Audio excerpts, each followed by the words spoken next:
Why do you work? Why do you work? To provide. To create. You're called to. Tim Keller says, where our hearts go, where your mind, a stoplight, or when you were laying in bed before you got up, those of you might have thought of work before you got up, before you put your feet on the floor, where your mind goes there, sometimes it goes to an anxious place, sometimes it goes to a, hey, I'm really excited about this place.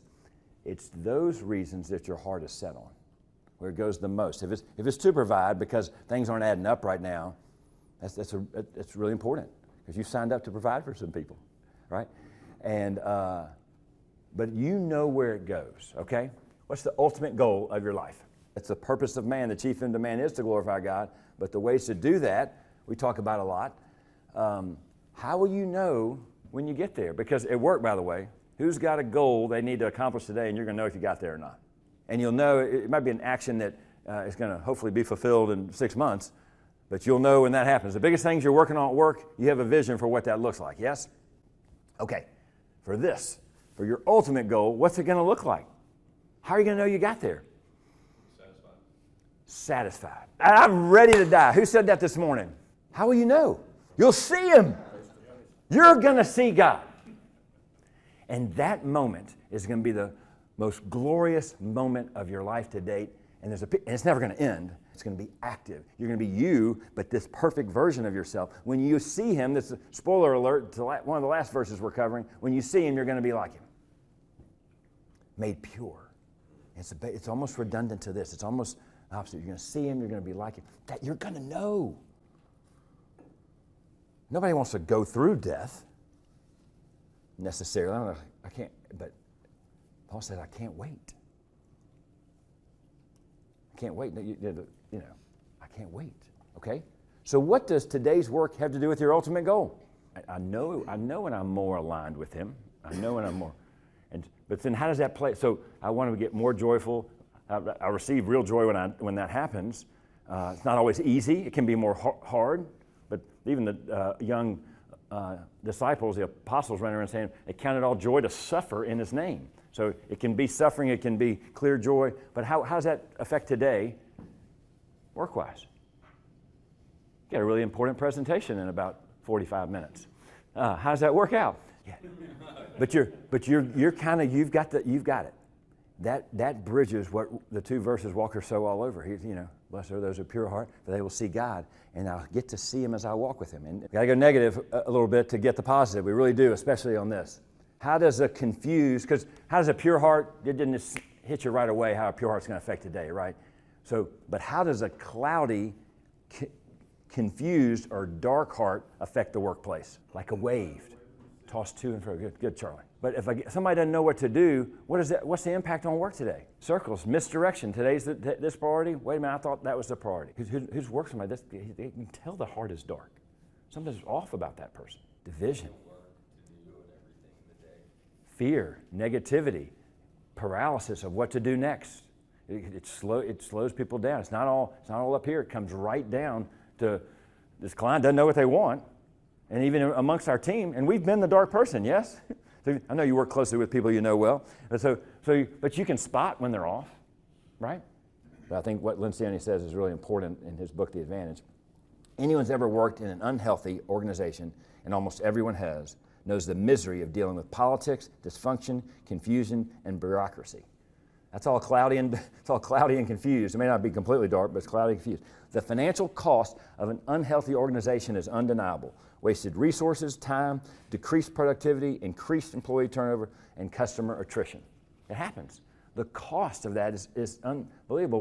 When I worked at the largest bank around here, and for a long time, and we didn't know where we were headed, at least 30% of the discussions were just friction about what's going to happen next and who's going to do what, and and it really comes down to my kingdom versus your kingdom. And I see this initiative. I wanted to turn the whole bank digital. Somebody else thought the branches should just keep expanding. It was confused, and nobody was making calls because they wondered what the market cared about, maybe not the customer. All that kind of stuff happens.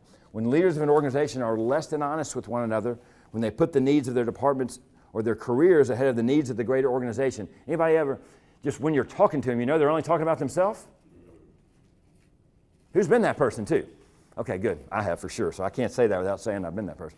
When they're misaligned, confused, inconsistent about what's important, they create real anguish for real human beings. It really is a friction that's terrible. You've left jobs for that reason, basically, right? And they experience the anguish themselves too. They're also at anguish.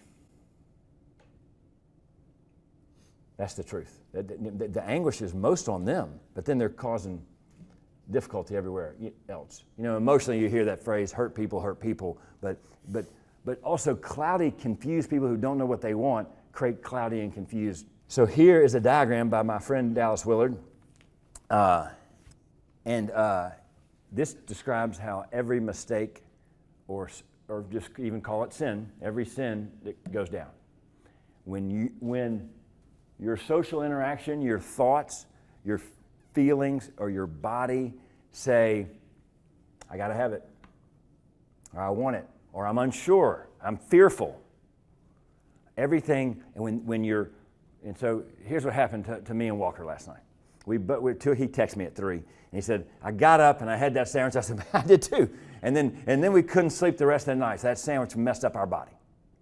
And we're sorry. I'm not sure that was a sin, but it sure messed up our sleep, because our body said, I want it and I got to do it. But that's really how every sin goes down too. First I say, I want it, I got to have it, or I need it to be who I'm supposed. You know, in insecurity, I need it. It could be a desire, but your body or social or thought or feeling informs your will or your spirit. That's what is at the center. That's the core of who you are. And then that impacts, and that's where you made your last mistake. So no confessions today. If you ever want to talk about anything, I'll talk about it with you. But your last mistake went down this way, yes? Above all else, guard your heart, for everything you do flows from it. Protect it. You can watch something on TV and go, I just feel dark after watching that. Dallas Willard says what we set our minds to after dinner, basically after 7, influences our day more than we realize, our next day. Because we're kind of what we do in that margin of time before we fall asleep. But then why do we want to guard them? Everything? Nothing does not flow from. You know, Ole Miss fans like double negatives. So like, nothing does not flow from? We got to have it. It's more clear somehow to say it double negative. There's nothing that does not flow from. Blessed are the pure in heart, for they will see God. What's the blessed part mean? What does it mean to be blessed? Successful? Shows? Highly favored. Tim Keller does call it when Jesus says this, he's using the word in Hebrew that's similar to success criteria. This is what's been bestowed on you, and this is the way you'll be successful. But it's not something to earn, it's something to be given. It's like the gospel in this case. It's chosen, it's bestowed, it's for you, and it's offered to you, and actually you already have it. You just get to utilize it and grow in it. The 10 Commandments are like a mirror we hold up and say, can't do it.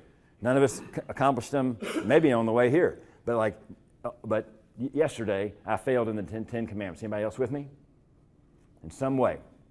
And Jesus increases that definition here as he goes on in this great Sermon on the Mount. He increases it.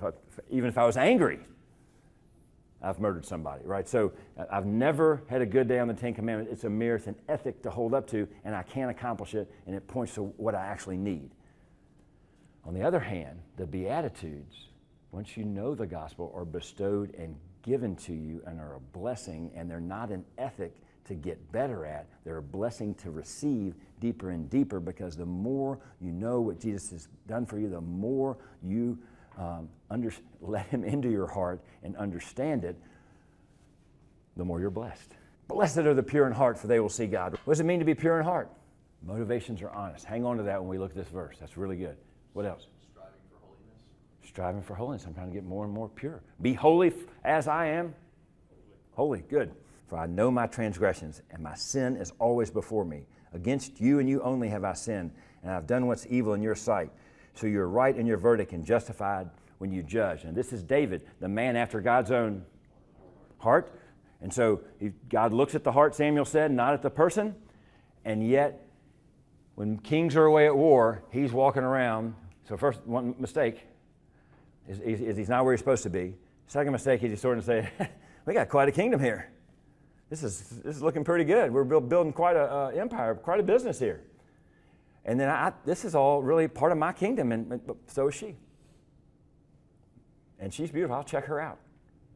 And then mistake, having a baby. Uh-oh, mistake. I better cover that up. So a battle and a war that put the husband on the front line, Uriah, and probably many other casualties. The Bible doesn't say that, but to set that up would cost other people's lives too, almost certainly, right? And to cover it up, to get it done. And then the great prophet Nathan comes to see him and kind of says this analogy of like, this man has a ton of sheep, and he's stealing other people's sheep. What should we do about it? Whoa, you're the guy. Now, how is it, with all that collateral damage everywhere, how is this leading to a pure heart? He repents and returns. He repents. A pure-hearted guy comes back. Yes. But what about this against you and you only?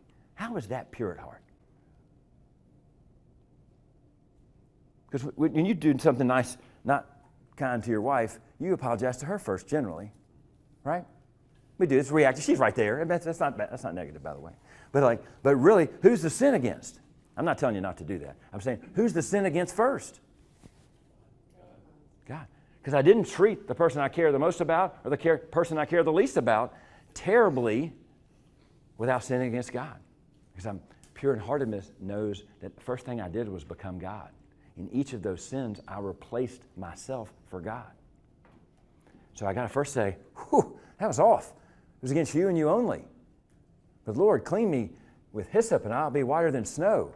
Did David's sin go down the same way too? Did his body, his mind, his feelings, and his social interactions cause this?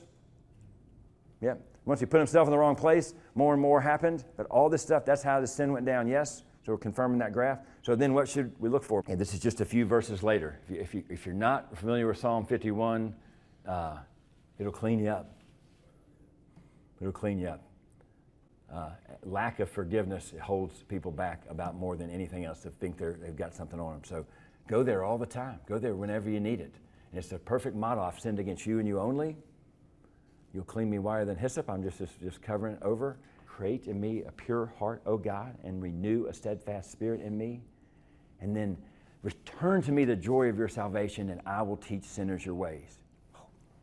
You see how a pure heart starts to go that other way now?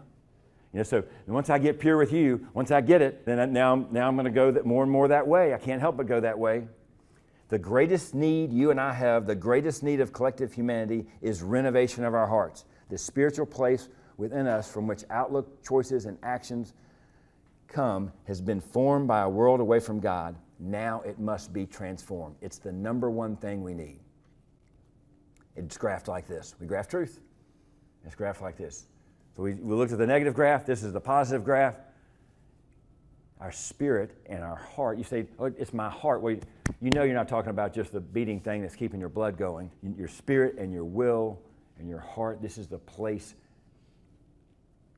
This is the center of you. And I want to say this really importantly, almost if you hear nothing else today. You are not a human being who sometimes has spiritual experiences. You are a spiritual being who's having a temporary human experience. You understand that? So who's had a spiritual high that they love to get back to? Nothing wrong with that. And it's good to what was involved? How deep was I? It's different for each of us. Our mountaintop spiritual experience. Have those. I'm not saying those are awesome. But the point is, I'm every moment spiritual, and I'm always a spiritual being. And the math of it's undeniable. My spirit lasts forever. 1 billion times 1 billion. You got that number real quick? It's unfathomable. It's uncalculable. It's times 1 billion more. It goes around the planet. So I am, but who you are, even more than that, even these 57 years or 82 years or 104 years, one of you will make it to 104, I'm really sure, probably Charlie. Look how he looks 16 now, he's already. So one of us is going to make it even further. So, but still the most important thing about you is your spirit. And so from that, your mind is influenced. This is a positive graph. From that, your thoughts are created. From that, your body and your actions happen. And from that, you're prepared for social interactions that are you're really excited about, that seem good, and that are negative. That's how you work. Ask, and it will be given to you. Seek, and you will find. Knock, and the door will be opened. For everyone who asks receives. The one who seeks finds, and the one who knocks, the door will be open. Ask. This is what you want to ask for more than anything, maybe. To see God, any of those Beatitudes is great. Help me understand my poor spiritedness. Help me hate my sin. But Lord, purify my heart. Purify it. And it will be given to you. This language by Jesus, which is just, for him in the Sermon on the Mount, maybe 30 minutes later, is all over his direction to his disciples and apostles in the upper room at least 3 more times. Ask and you'll receive. Ask in my name and you'll receive. Now, who's asked for stuff and not received it? Okay? And then we got to, somewhere our request, who's giving a request to God like he's Santa Claus? Okay? We do that. That's a real problem. Lord, and don't you know how bad it is, Lord? And we tell him, and he knows you better than you know yourself. He knows what you need better than yourself. Now, who's also prayed for something and is so thankful they didn't get it? I'll admit, and especially in college, I prayed for what I now see was just sin. I was praying to be sinful. That's whack. But it's true, so my heart needed purifying in big ways, right? And so, but if I'm praying, and how did Jesus pray in that most famous? Lord, is there another way, but not my will, but your will be done? See 2 wills? You see the center there of that? The will is at the center, and Lord, your will, not my will. And by the way, he knew what was about to happen. He knew it was the reason he came, but he's just saying in there, and he's just working it out. But your will be done. So praying and asking is heart alignment with God. That's how you align your heart. You just keep talking to him. You're just getting in his word. Is that consistent? Am I praying something consistent with what you'd have for me? I think so. Abraham's like, hey, can we save 30 of them? Wouldn't it glorify your name? You got the whole glory thing down. Wouldn't it glorify your name if 30 people were righteous there? I think it started at 50, worked down to 30, and then I think it ends up at 10. Save them, Lord. Wouldn't it glorify your name? It's a good way to plead with him. Wouldn't it glorify your name if this person who's sick would be healed? And many times it is. And many times it glorifies his name not. But not my will, but your will be done. It's a great way to pray. Who has wondered, you don't have to raise your hand, has wondered, are they really God's? Am I really a believer? I'd say most believers have wondered that. And I'm going to tell you something. Even wondering that honestly from the center of your heart means you're a believer. Because you wouldn't care any other way. Keller says that, so I can say it. So, but I think it's true. Like if I really am searching and wondering, and those who seek God will find him. If I'm wondering if I am, that's the start of a pure heart. That's really what David's saying in his confession. The spirit you received does not make you slaves. Every other thing you put your heart to puts you as a slave. Everything else. He's the only one you can be a servant to and be called friend. Everything else you serve, business, money, people's opinions, pride, greed, you're a slave to it. Spirit you receive does not make you slave, so that you live in fear again. Rather, the spirit you received and brought about your adoption to sonship. The papers are signed. When were your adopted papers confirmed and signed? Before. So it's not what I did yesterday, and it's not what I do tomorrow. I'm already hit. That's a blessing. That's a blessing. That's that whole I'm nothing without him. You chose me, but you chose me when I was nothing. At least 4,000 years ago. And so that my adoption is done, and by him we cry, Abba, Father. Who's cried out, Lord, help me? It's because you're his. It's because you're his. Your spirit is saying, I need you. You can only do that the Holy Spirit. If you're faking it, your heart deep down knows it too. But if you're crying out seriously, Lord, help me, Abba, Father, help me, all the versions of that, you're saying, God, help me, that's coming from your heart. His Spirit, the Spirit Himself, the Holy Spirit, testifies with our spirit that we are God's children. You see, it's not unbelievers whose names are not written in the book who are worried about all this stuff and get concerned about where they stand. It's the Christian who's not aligned in heart who's anxious and up and down, who's tossed to and fro. James not talking to, when he says that, whoever quoted that verse earlier, like he's not talking to the unbelieving world. Of course it doesn't know what to do. It thinks it's about here and now. But the Spirit testifies with our spirit that we're children. You're mine. I got you. You're covered. Now let's walk through this thing. Oh, and we have a diagram for that too. Then here, His Spirit, it physically happens. His Spirit enters your spirit. When you're crying that, when you're saying, Lord, help me, His Spirit's talking to your spirit. Even He started the conversation to help you cry out, to put in your heart to cry out to me. And then it starts to influence your spirit and renews it. And Lord, so now I got a subject matter. And think about this, the last thing you were deeply concerned about. It's a subject matter. There's something related to it. And there's on our site, or the Bible itself, even better, you can go and search that subject and it's probably there. Or you got 3 friends who understand that subject pretty well, including me and these people in this room, and we'll talk about it. We'll help you. So you know to go to the truth about that matter, and that's informing your spirit and your will, and then you start to desire what He desires, not what I want, but what He wants, and then that affects my mind and my choices, and that affects my body and how I interact. Blessed are the pure in heart, for they will see God. Now what's that mean to see Him? Live with Him. Forever. That's right, you're going to live with Him forever. You're going to be a lot more yourself than you realize. You have to kind of open the eyes of my heart, Lord, and I'll see these things. I'll see your will, which is who He is, in its deepest. Like He's infecting your will. Moses begged to see Him. Lord, show me your face. Dear friends, now we are children of God. Who's a child of God? Remind yourself of that. That's helpful in the middle of the day, in the middle of that email you got to return. It's helpful. And what we will be has not yet been made known. I'm not there yet. I'm made for something more than this, although I'm going to do my best with this email. But we know that when Christ appears, when He appears, or when you go there, whether you go there first or He comes back first, who wants Him to come back tomorrow? This afternoon? It's really going to be a lot better. Even have this really exciting Citadel game ahead of you. It's really going to be a ton better. But we know when he appears, we shall be like Him, for we shall see Him as He is. We're going to see Him, just everything about Him at once. His love and mercy and grace personified. All who have this hope in Him purify themselves just as He is pure. That's how you purify yourself. It's right there. I keep thinking about meeting Him. I know I don't have my mind around it totally, but the more I get to know Him in His Word, in 2 Corinthians 3:18 sort of way, like the more I gaze at Him, the more I consider who He is, what I do understand, and how that applies to me and the world and what He's doing, the more I become like Him. Now, actually, you can become like Him now by doing that. So, and when I see Him, I'll just be perfectly pure.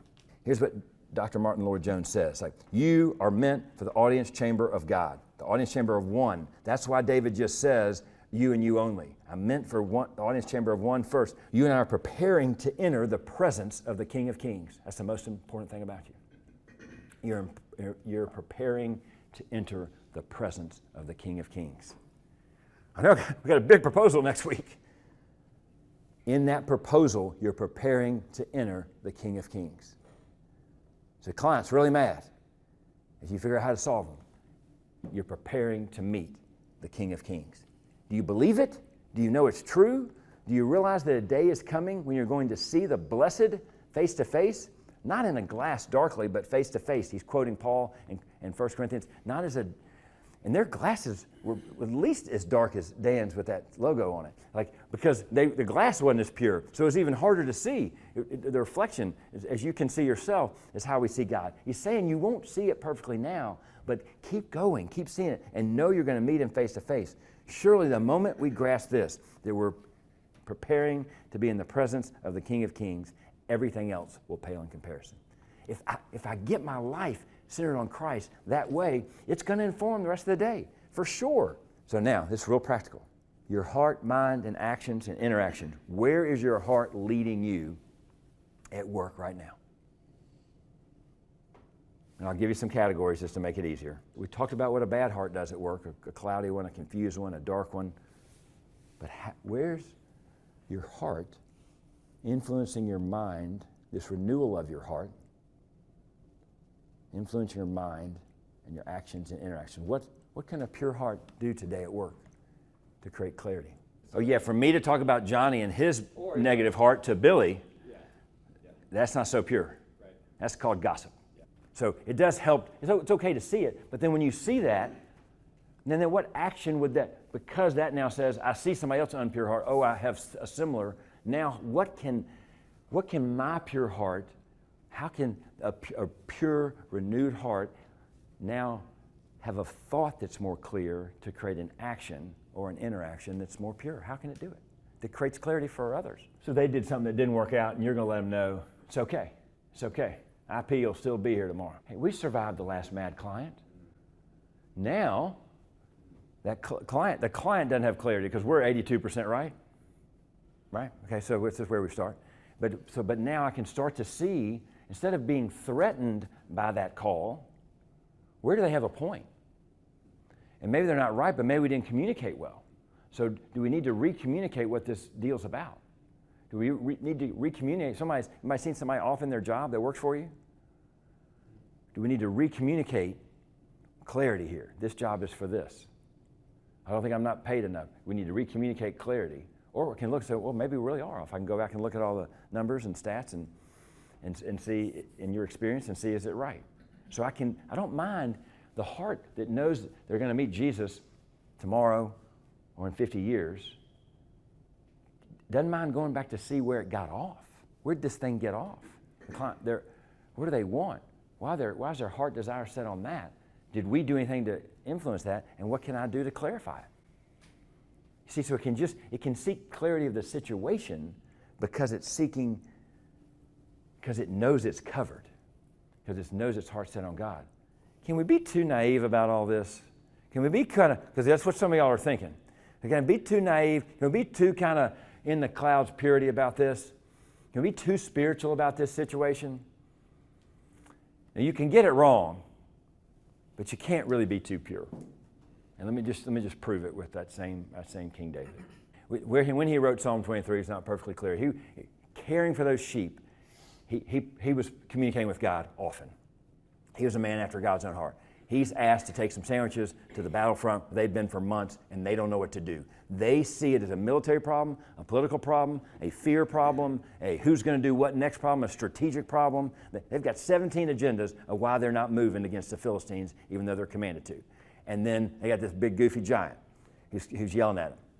And then he walks up there, and the first coming straight out of communication with God, coming straight out of this purity, he says, are we going to let him talk about our God like that? I'm paraphrasing. Go read it. He sees it only as a spiritual problem. Everybody else sees it as a economic, a political, all the ways you see it. The problem that you have or the opportunity you have right now has 5 or 6 agendas, and God is saying it's just a spiritual issue. And by seeing it just as a spiritual issue, he was able to take on the scorn of his brothers and say, what are you doing here, you little brat? Well, we got some sandwiches. And then, but what are you all doing about this thing? It's defaming our God. And he says, you came up here to ridicule us. No, I just want to know what you're going to do for the man. How are we going to take care of this? But he says, I'll do it. I'll do it. And Saul says, hey, put on this armor. Good luck to you. It's a little, about 2 sizes too big. I can't go with these. I'm not trained in it. I can't. The javelin, the helmet, not my style. So in that purity, in that knowing what was right, he was able to see what his experience had been. Wait a minute. There's some rocks. Wait a minute. I've killed lions and bears that are a lot faster than that big goofball. From a distance, as they move quickly, he won't be moving that quickly. God has actually used me with a slingshot to care for sheep. Oh, see the spiritual analogy? Your email back to that guy is no different.